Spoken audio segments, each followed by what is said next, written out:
Hoeveel ruimte moet je nog hebben? Die gaat op de achterkant. Kijk of die een beetje recht hangt, dat vind ik ook belangrijk. Anders schuift Jelle er straks af en dat moeten we ook niet hebben, jongens. Jelle moet wel goed blijven hangen hier. Wat kan Jelle nou van Jim? Voor ons betekenen? Ja, heel veel. Dat het lokale geluid nou in de Tweede Kamer komt. Maar niet aan Jelle, we moeten met meer de Tweede Kamer. Dat het lokale geluid van heel Nederland gehoord wordt. Vandaar zo'n vertegenwoordiging hier ook, hè. Uit Wijchen, uit Rondevenen, Woerden, Zeist, andere kant, Heuvelrug en alles. Al die partijen zitten achter ons, dus daar maken wij het verschil mee. Nou, dit om. Hoppa, en nu beginnen.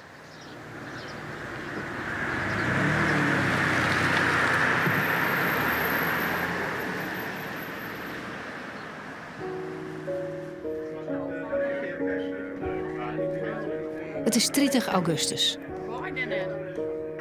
In Frenscher komen de leden van de Frieske Nationale Partij bij elkaar.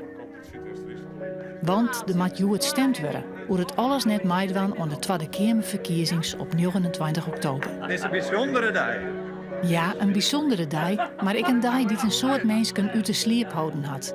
Vanwege het duvelse dilemma dat ze het door besluiten moeten. Ik twijfel er ook nog wel, maar ik is heel niet meer naar de kant van net naar de Tweede Kamer. Wij hebben niks te zitten in Den Haag. Het haatbestuur shut wel kansen. Ze hebben een topkandidaat Revoen als listloeker. Het jeddere NSC-kamerlid Aant Jelle Soeboer. En door de erfenis van een oude FNP'er die het alles nalitten had aan de partij, kunnen ze een sterke campagne optuigen. Maar de leden hebben het laatste woord en die binnen ont op een bonken verdeeld. De kwestie kan de partij maatje of brekken. En daarvan is het bestuur hem ochtza bewust. De kritiek van de leden is net mis te verstaan. Ze nemen het een kansloze missie. Waarom zo'n je landen gaan, wils de FNP in Wezen een regionale partij is? Dat de Frieske taal nou deelt worden met het Hollands. En dat Aant Jelle Soeboer naar voren schoot is als listloeker. Mensen die al meer dan 50 jaar met het en ziel aan de FNP verbonden binnen, keren hun van uw partij af. Ik zeg je, in je San Verlenne echte FNP'er, maar voor uw volle meer würdig wijzen dan 1000 stemmen die men erbij helemaal wil uit Bijgelijks Brabant of de Ronenstad. En dan is zin als Aant Jelle de enigste realistische kandidaat met kans op een zit. De man had met alle respect de kans nog net wie maken om dat in zijn dierden te leven.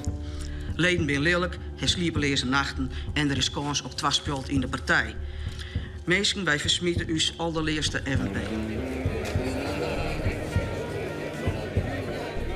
Na een soort discussie heen en weer wordt het voorstel in stemming gebracht.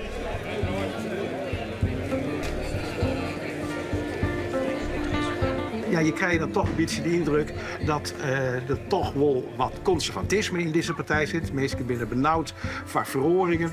En je kan dan oorzaak net als constateren dat het haatbestuur van de partij net in slagen is om alle leden succesvol mee te nemen in het proces. Nou ja, hoe het aan zijn krijgt u pakkenstil. Het kan wel eens echt 50-50 wezen.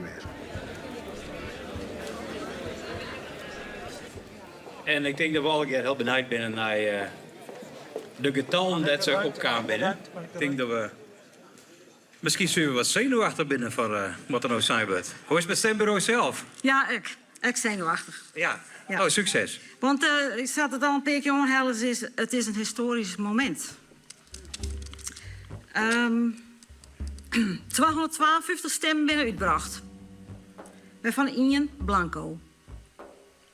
10, 110. Voor 141. Lokmeester van bij.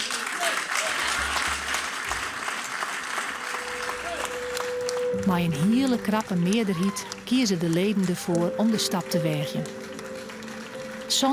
20.000 stemmen hadden ze nodig om op zijn minst 1 zit in de Tweede Kamer te krijgen. De vraag is of het haatbestuur net een te grote gok neemt. We zitten in de Eerste Kamer en we rennen in Brussel om. Er is nog 1 plak, wat wij net binnen. En dat zal nou verhoren. Dus ik zeg op FNP'ers, op! Ik kom er erom. Zie je het dan?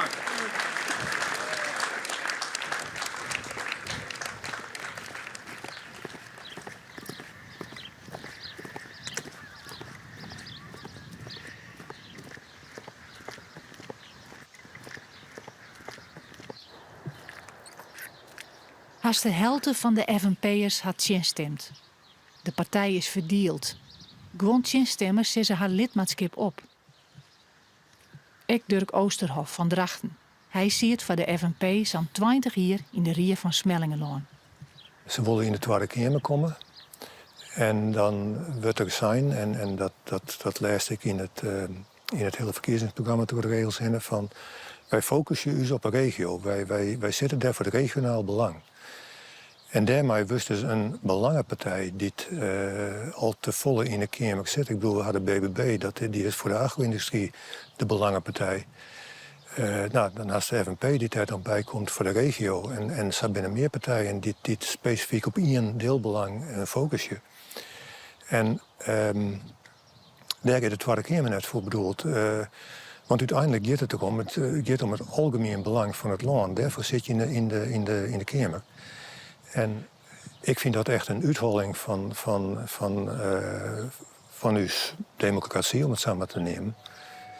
Het labeltje FNP past net meer bij mij. Het goede stap die het zetten is.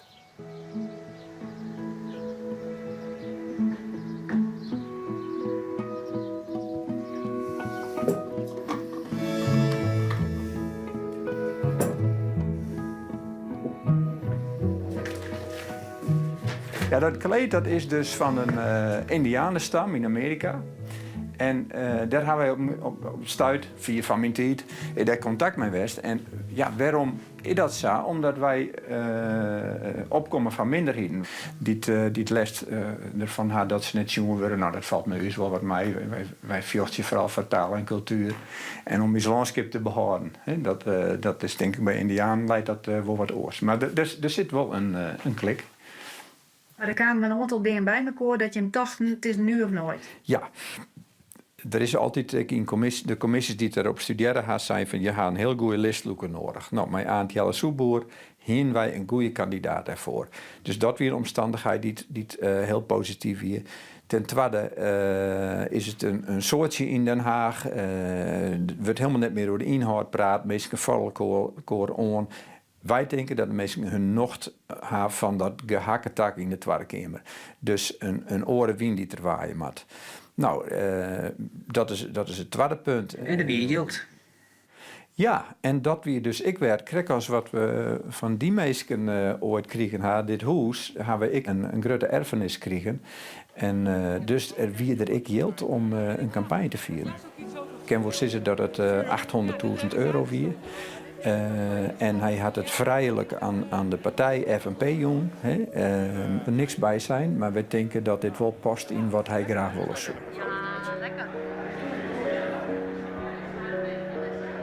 Mijn taak is dat ik campagneleider ben.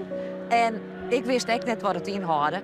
Maar ik ben er nou achter. Het is een hele protte regelen. Maar ik ben wel blij dat ik erbij ben.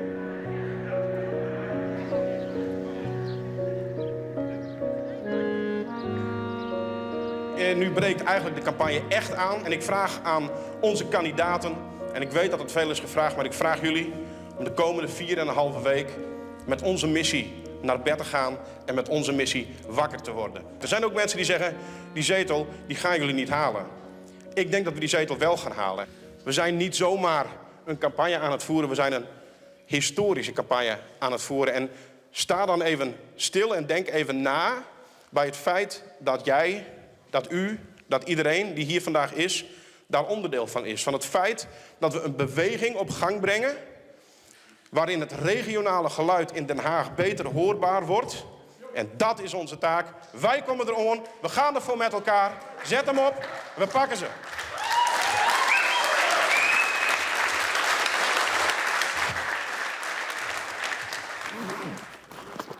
Die 2 zetels, dat weet ik net. Maar ik zeg ook wel eens naar andere partijen, die ben ik heel iets begonnen. En waarom zouden wij net zo iets en dan kunnen we misschien mooi groeien. Ik denk dat we zo meteen even moeten proosten met meer dan alleen Berenburg. Want ja, Berenburg is natuurlijk ook fijn. Maar er is meer op de wereld. Heb jij nou in jouw regio ook een heel erg lekker streekproduct? Zet het even in de comments. En dan komen wij als FNP bij jou in de regio om een praatje te maken en al het lekkers te proeven. Dus ik zou zeggen, mensen, tjoch! En op een geweldige campagne. We komen eraan.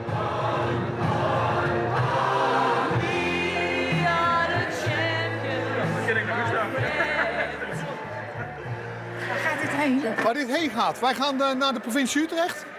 Ik ga volladen, want we gaan het distribueren en in het magazijn doen dat ze het ook weer op kunnen halen. Dus dat gaat lukken vandaag. We hebben net een anti-Randstadpartij of zo. Hè? Dat ben we helemaal net. Maar we willen wel in Den Haag zitten omdat 3/4 van het beleid te maken wordt. En omdat er echt zaken besloten worden ja, die voor u heel nadelig zijn. En u de regio, hè, daar komen we voorop. Greensloon is voor meer dan 400 miljard aan gas uit de Groenwijk-cloud. En wat hebben ze ervan waarom kregen? Ja, niks. Ja, een lullig opzette schaderegeling die het hele oors kennen hier. Als je op voorhand met deze mensen praat en op voorhand dacht in hoe kunnen we de verzwargen dat de skeer net plak vindt en altijd plak vindt dat we de kleer voor binnen en dat deze mensen daar net het dupe van werden. En dat is nooit gebeurd. Dus het is altijd van dit soort centralistisch denken dat iets besloten wordt en dat wordt dan maar dingen. Ik vind dat onbegrijpelijk.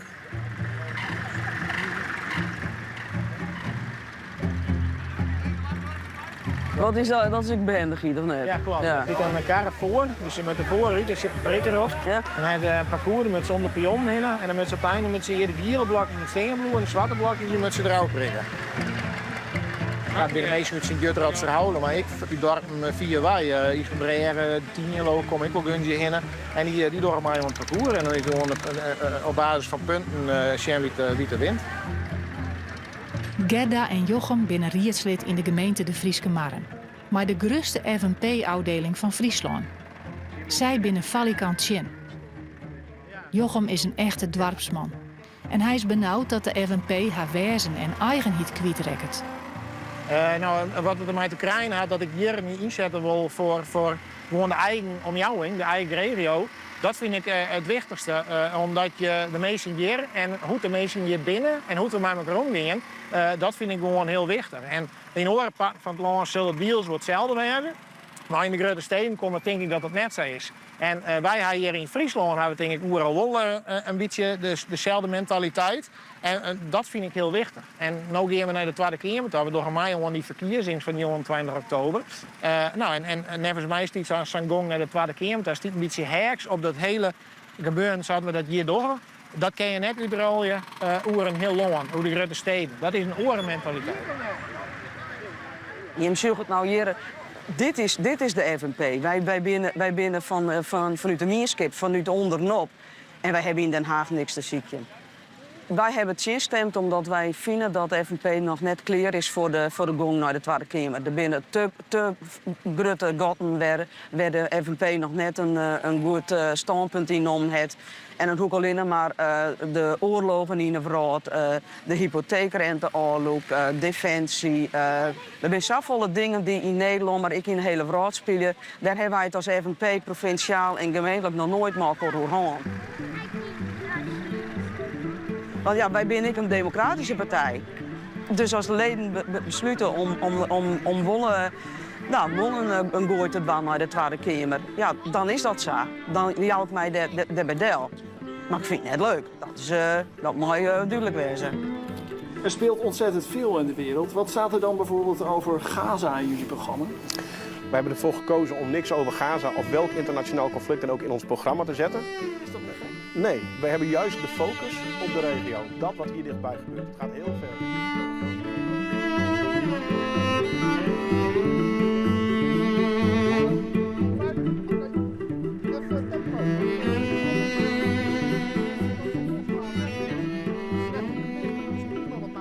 Waarom zouden mensen hier in Voerden nou op een Fries gaan stemmen? Op Aantjelle Soepel? Omdat, nou ja, kijk, dat is de lijsttrekker. Maar er staan natuurlijk mensen uit het hele land op, omdat we natuurlijk in de afdelingen van de verschillende provincies de FNP ook heel goed vertegenwoordigd hebben. Wacht dan. Dat is het laatste stukje. Oeh, wat kap. Het is toch een Friese nationale partij? Ja, maar kijk, de FNP is natuurlijk in 1962 begonnen. En de FNP is de grootste, zeg maar, voor ons als lokale partij. En die hebben ook de stoute schoenen met de spaarpot getrokken om het lokale geluid nu, zeg maar, al aan de verkiezingen mee te doen. Dat is ook de reden waarom we met z'n allen helpen. Ja, jullie hebben zelfs een keer meegedaan aan de Battle of the Nations. Sowieso. In Barcelona. Lijkt dat op gladiatorengevechten? Ja, dat is een beetje het idee, alleen dan met heel veel mensen tegelijk. En hoe zien jullie er dan uit? Ja, in een harnas en ja, met wapens in een arena. Dus eigenlijk een beetje hetzelfde idee. En dan ga je elkaar te lijf. Maar vind je dat dorp ook wel succes wordt? Ja. Maar dat zijn hele eenvoudige dingen. Maar Het gaat de hele tijd heen en weer. Tom nu op 206, aandelen op 266. Belgen aan de leiding met 277 seconden. ik kan nog van een morgen uit mijn Henk van der Meer praten. Maar die werd er wakker voor. Ik zei, ik net, jongen, ik bereid het net. Ja, jongen, ja. Vis gaat zo het jonge Rijn en worden nu de oren provincies. Ja, ik zei, dat ben maar een peer. Bereid het net. Als ik daar zeker van weer, dan is het wat anders. Ja. Maar dat leeuw ik dat niet. Dat ken weer 20.000.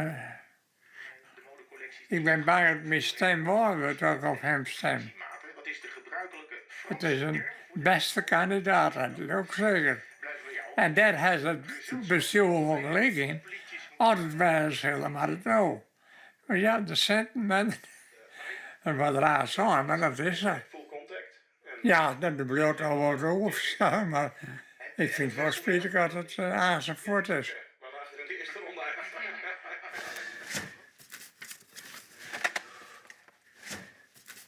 Dus je het wel. Hoe, dit is eigenlijk alles wat je ziet is van Betters. Op een zolder van het partijhuis, in stikkers wat dozen, leidt het archief van Betters Jans Posma. De man die zijn hele vermogen 8 ton nailiet aan de FNP. Waarvan de partij no 2 ton stekken kan in de campagne. En net alleen nog Jilt, ik zijn knipselarchief had er naalitten. Zijn libben lang strieden Betters voor de Frieske zaak. Dus het hele vermogen van Betters Jans Posma is naar de FNP gegaan. Ja, wij zijn niet in de erfgenaam. Weet je maar waarom had er Jim uitkeersen had als erfgenaam? Ik denk dat die man eigenlijk de FNP als zijn grote familiesjongen had. Dat wie net een snotterig man. Dat hij wie wel goed schoolt en hij wil alles altijd perfect hebben, denk ik. En daardoor, ik begon met alles vast te lezen en toch misschien ik wel een stukje onzekerheid van ik mag niks vergeten. Ja, toen hij niet een keer waren erop en dan word je geconfronteerd met dingen en hij had, denk ik, volle meer belutsen west, emotioneel denk ik, dan de gemiddelde leden van de FNP. Het had echt zijn levenswerk west. En dit is misschien nog wel waardevoller als Jilt, zeg maar.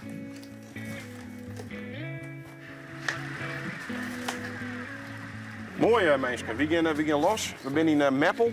En eigenlijk het belangrijkste is net het briefje wat we hebben. Het belangrijkste is dat we mensen in gesprek in kunnen. Dat we mooie parteren hebben. Nou, we zijn met elkaar hier zichtbaar wezen, vrolijk wezen.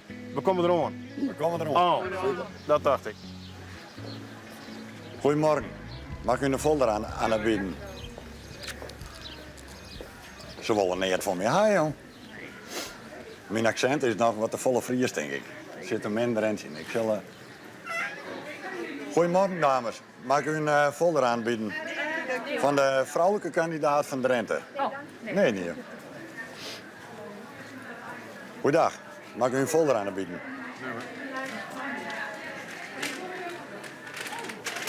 Goedemorgen, mevrouw. Mag ik u een folder aanbieden? Goedemorgen. Mag ik u een folder aanbieden? Oh, deze meneer. Doe je de groet naar een vrouw? Zal ik doen en succes ermee, dat wel. Dank u wel. Oké. Ontzettend.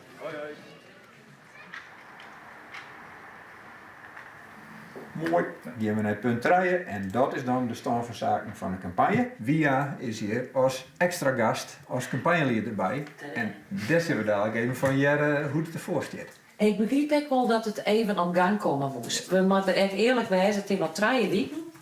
Maar als ik lees hoe eigenlijk mensen hun stemgedrag is, dan gaat dat eigenlijk op het laatste moment Ja. kan dat nog heel veel kanten. Dat is al niet dan zijn. Ja, dat is een hele uitzaak. Ik denk dat dit keer nog extremer is als vorige keer. Zeker na het moment dat er alleen keren voor de keer we gaan heel veel wat media aandacht keren. Daarna is het voor mijn gevoel wat afzakken. Nou zitten we al even natuurlijk in een bubbel, dus we krijgen wel alles mee wat er bad qua campagne. Ik mag wel zeggen dat ik er nog net zo volle Sean heb.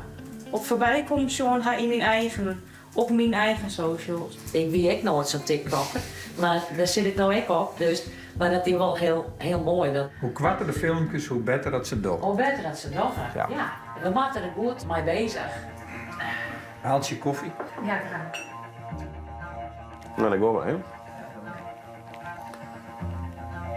Wij doen niet mee aan die polarisatie zoals we die hebben kunnen zien. Maar wij brengen mierskip, naberschap, gemeenschapszin. Een stukje nuchterheid die Den Haag heel erg goed kan gebruiken.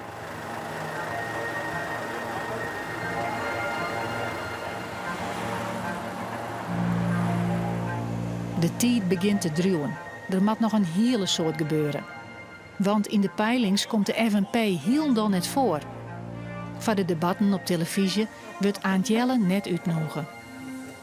Wat kan ze nog bedenken om ik boeten Friesland de FNP onder de aandacht te brengen? Alles wordt uit de kast hellen.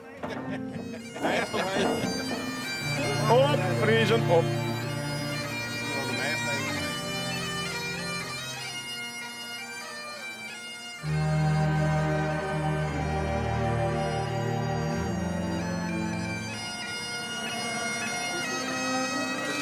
Friese Nationale Partij. We komen het regiogeluid in Den Haag brengen. Van alle regio's voor een sterke Nederland.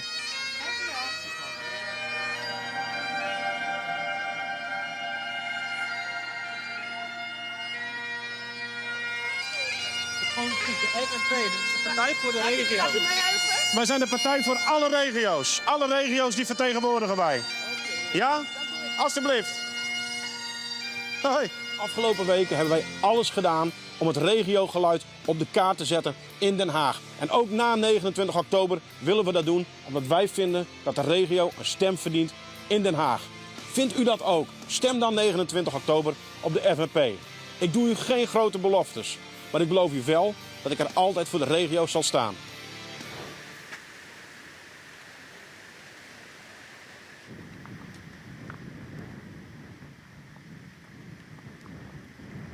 Jouw stemmen op de FNP. Ja. En als het nou net slaagt, dat er stel maar 30.000 of 50.000 of zo binnenkomen, heb je dan net een gevoel van nou is mijn stem verlengd? Ja, dat risico dat zit erin en dat zag ik. Maar ik vind dat de FNP op dit stuit, ik doe dat zelf net zo om mij, maar ik volg je wel wat er allemaal gebeurt. Ik vind het een fantastische ploeg mensen die het op het heden heel druk in spier is. Het beltje van weer een mailtje of een app, dat krijg ik dan weer binnen. En dan denk ik, jongen, wat meisjes ze hadden er ook voor. En dan kan je er alleen maar lof voor haar. Maar er zit in dit een risico in. Dat snap ik. En daar ben ik zelf ook bang voor, dat het bad. Alleen ik vind het wel heel moedig dat we die stap die hebben. En misschien zal het dan later duidelijk worden dat de mensen die het net op FNP stemt hebben, de boord echt mist hebben in een heel belangrijk jaar.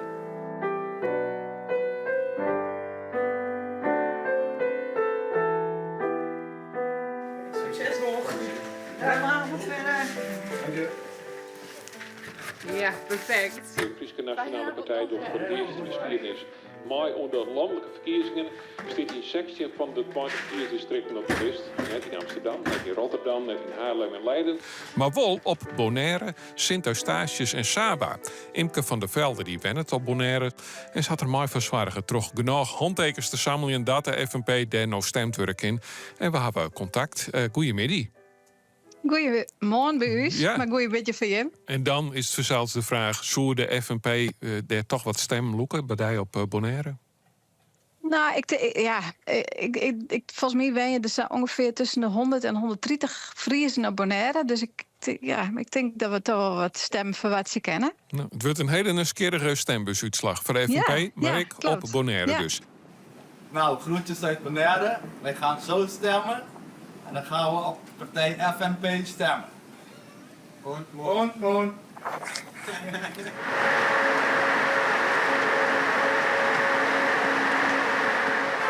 En mooi sterke campagne. Of net? Ja, dat dacht ik. Ja, nee, zo heb je van. Ja. Dat weet ik inderdaad. Het deelt is boel was dat ook nog een besteed. Maar heel in het begin hebben we echt alles eruit gehaald. Ja, als ik hem zie. Wat ieder wat uit de waai zet. Na 4 weken van non-stop campagne vieren is de dag van de weerhiet onbrutsen. Op een jouwer komen ze bij elkaar. Vol goede hoop op een positieve uitslag. Het is hartstikke 4.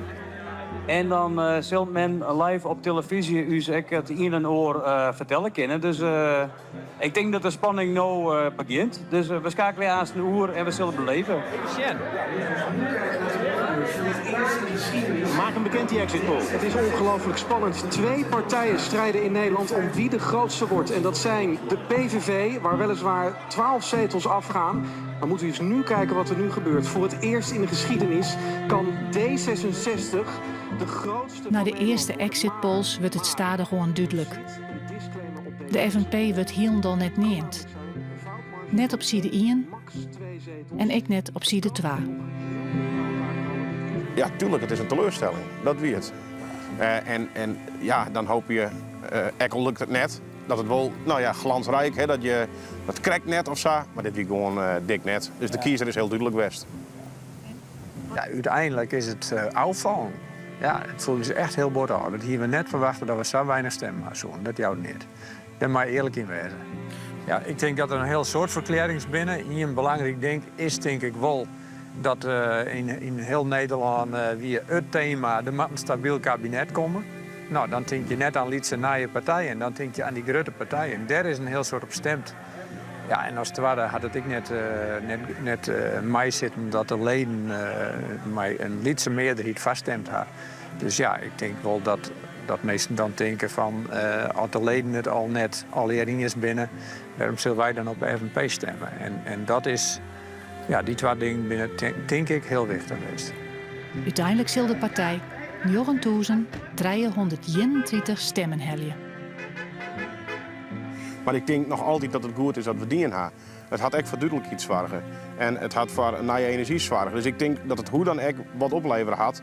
Al wie het net, dat wat wij hoopten dat het opleveren zou, een zit. Maar het had wel oorzaken en opleveren. Je net nog twijfel, hè? En ik hoop. Zeker. Toch van, we hadden 40.000 stemmen bij Provinciale Steden Wetterskip. En BBB zak het in elkaar, NSC zak het in elkaar. En hier we het net dingen, dan hebben we dan aan het einde van het een tropraten bleun, hoe ze het wel of net dwan. En hier we u staat het aan het einde van het misschien voor de kapslijn van hier we toen wat dingen. Ja. Ik heb er geen spits van.